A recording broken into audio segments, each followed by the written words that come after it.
अध्याय 1। गांव की बकरीद। रेहान अपने मम्मी पापा के साथ शहर से दादा जान के गांव आया था बकरीद मनाने। गांव की बकरीद कुछ खास होती थी। जानवरों की खरीद, बच्चों की मस्ती और अल्लाह के नाम पर कुर्बानी का जज्बा। इस साल दादा जान एक अजीब काले बकरे को बाजार से लाए। उसका रंग पूरी तरह काला था, आंखें गहरी और लाल। वह न कुछ खाता न आवाज करता। गांव के लोग उसे देखकर घबरा जाते। बकरीद से एक रात पहले रेहान को अजीब सपने आने लगे। उसने देखा कि वो ही काला बकरा इंसानी आवाज में बोल रहा है, तुम मुझे नहीं जानते लेकिन मैं तुम्हें जानता हूं।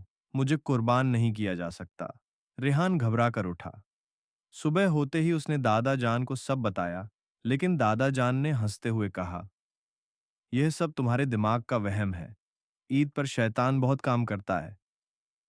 लेकिन रेहान का मन नहीं माना। अगली रात बकरी अचानक गायब हो गया। ढूंढने पर वह घर के पिछवाड़े के पुराने कुएं के पास खड़ा मिला, बिल्कुल शांत। उसकी आंखों में अब और भी ज्यादा लाली थी। दादा जान ने उसे फिर से बांध दिया, लेकिन उसी रात घर की दीवारों पर अजीब निशान दिखाई दिए, जैसे खून से बने हुए पंजे। रेहान ने महसूस किया कि बकरा केवल उसे देखकर अलग व्यवहार करता है। बाकी सबके लिए वो शांत था, लेकिन रेहान को घूरता और गले से हल्की सी गुर्राहट निकालता। इमाम साहब को जब यह सब बताया गया तो उन्होंने चुपचाप रेहान और दादाजान को अपने साथ मस्जिद ले जाकर कहा, यह कोई आम बकरा नहीं।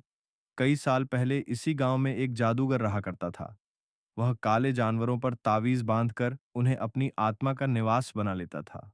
मरने से पहले उसने कसम खाई थी कि उसकी आत्मा कभी कुर्बानी नहीं बनने देगी। दादा जान भी चौंक गए। उन्होंने स्वीकार किया कि बकरा बहुत सस्ता मिला था और खरीदते समय दुकानदार ने कहा था, इसे रात में अकेला मत छोड़ना।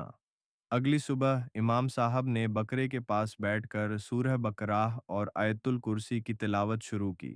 बकरा चिल्लाने लगा, उछलने लगा, लेकिन जैसे जैसे तिलावत बढ़ी, उसकी आंखों की लाली फीकी होने लगी।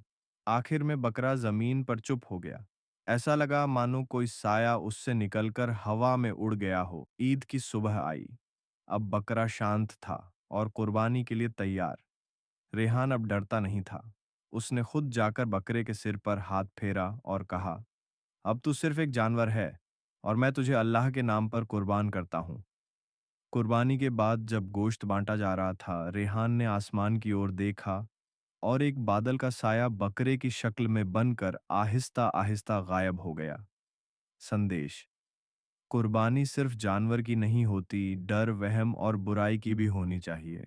जब दिल में ईमान हो तो कोई साया टिक नहीं सकता।